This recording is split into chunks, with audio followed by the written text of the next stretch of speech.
Quero acordar bem cedinho, fazer um lanchinho, laranja, café, leite e pão. Quero também chocolate, iogurte, abacate, biscoito. Oi galera do YouTube, tudo bem? Sou eu, professora Kate Silva, para mais uma videoaula de Biologia. O tema da nossa videoaula de hoje é o sistema digestório humano. O que eu vou abordar nessa aula? Eu coloquei aqui os principais tópicos. Primeiro nós vamos conhecer quais são os órgãos, as glândulas e as estruturas anexas que fazem parte desse sistema, bem como a função que cada um desempenha dentro do sistema digestório. Vamos conhecer qual é o caminho percorrido pelo alimento desde a sua ingestão até a sua eliminação. Vamos conhecer também quais são as modificações que o alimento sofre ao longo desse tubo digestório. Além de mostrar também as principais enzimas que são envolvidas nesse processo e quais são os substratos em que elas atuam. Tudo bem? Quero comer toda hora uma torta de amora, bolinha de anis ou caju. Então, a principal função do sistema digestório é promover a quebra do alimento em partes menores, para que possam ser absorvidas pelas células e assim as células produzirem a energia que o nosso corpo precisa para sobreviver. A nossa digestão, ela tem algumas características básicas. A primeira delas é que a nossa digestão ela é extracelular. O que isso quer dizer? Que ela acontece fora das células, mas acontece no interior de cavidades do corpo, no caso, no interior de alguns órgãos. Ela é completa, porque o alimento ele vai entrar no nosso corpo por uma estrutura e vai sair por outra, ou seja, ele tem boca e tem ânus. E envolve processos mecânicos e processos químicos. Entre os processos mecânicos, eu posso citar para vocês a mastigação, a deglutição, que é o ato de engolir, e os movimentos peristálticos. E os processos químicos são aqueles em que atuam as enzimas chamadas de enzimas hidrolíticas, ou seja, que promovem a quebra do alimento na presença de água. Uma baita fritada de carne de cobre e tatu. Eu gosto mais de torrada e uma baita... O sistema digestório humano, assim como acontece em outros vertebrados, ele é dividido em tubo digestório e glândulas anexas. O tubo digestório é o local por onde o alimento de fato vai passar. E as glândulas anexas são aquelas que vão produzir e lançar secreções que vão ajudar na digestão dos alimentos. Então, as estruturas que vão fazer parte do tubo digestório são boca, faringe, esôfago, estômago, intestino delgado, intestino grosso, reto e ânus. Lembrando que o tubo digestório é o local por onde o alimento vai passar. Então, esses órgãos e estruturas que eu acabei de falar fazem parte do caminho percorrido pelo alimento desde a sua ingestão até a sua eliminação.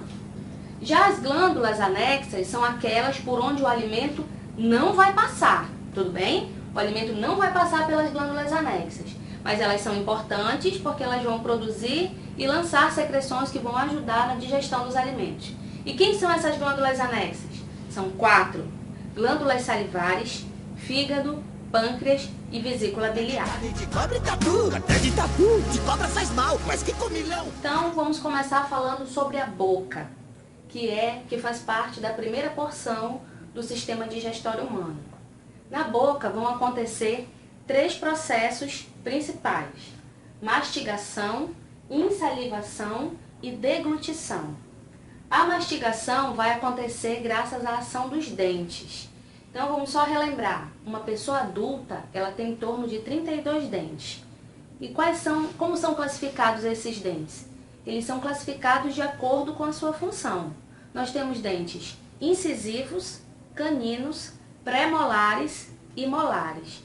Todos eles têm basicamente a mesma função: triturar o alimento, dividir em partes menores para aumentar a superfície de contato das enzimas que vão atuar na digestão desses alimentos. Outro processo importante que acontece na boca é a insalivação, que nada mais é do que a produção de saliva. O nosso corpo ele produz em torno de 1 a 1,5 litros de saliva por dia. A maior parte dessa saliva é composta por água, quase que 95%, mas também possui outras substâncias, como muco e sais, além da enzima que atua na boca, que é a enzima pitialina ou amilase salivar, que daqui a pouco eu vou falar sobre ela. Coloquei aqui as principais glândulas que atuam no processo de insalivação, de produção da saliva. A primeira delas são as glândulas parótidas, que ficam aqui, ó, próxima às nossas orelhas. Próximas são as glândulas submaxilares.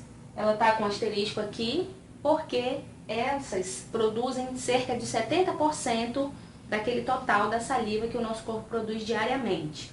E elas ficam onde? Elas se localizam na base posterior do maxilar inferior, mais ou menos nessa região aqui. E por último, as glândulas sublinguais, que ficam embaixo da língua, são as menores glândulas salivares que nós temos. Todas elas com a função de produzir a saliva, né? E também de produzir a enzima que atua na boca. Pitialina ou amilase salivar. Graças a essa enzima aí, eu posso dizer que na minha boca acontece a primeira parte da digestão. Mas as enzimas, elas são substâncias proteicas, são compostos proteicos que atuam sobre substâncias específicas que nós chamamos de substratos. É como se fosse um modelo chave-fechadura. Cada chave não tem a sua fechadura? Pois é, cada enzima vai atuar sobre uma fechadura específica, que a gente chama de substrato. Essa substância específica vai depender do nome que a enzima traz, né? Então aqui, ó, a amilase significa que essa enzima, ela atua na digestão dos amidos. E o que são amidos? São carboidratos. Então eu posso dizer, Kate, que a digestão dos carboidratos começa na boca? Sim, você pode e deve, porque isso é correto. Além da insalivação e da mastigação, também acontece na nossa boca a deglutição. O que é a deglutição?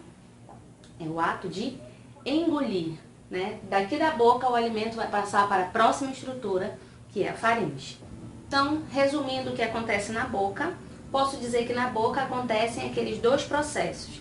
A digestão mecânica, que vai acontecer pela ação dos dentes e da língua, onde o alimento ele vai ser transformado em partes menores, vai ser dividido em partes menores. E também vai acontecer a digestão química, pela ação da enzima que atua na boca, que é a pitialina ou amilase salivar. Esse alimento que foi misturado com a saliva e foi triturado pelos dentes, ele não é mais chamado de alimento, ele passa a ser chamado agora de bolo alimentar.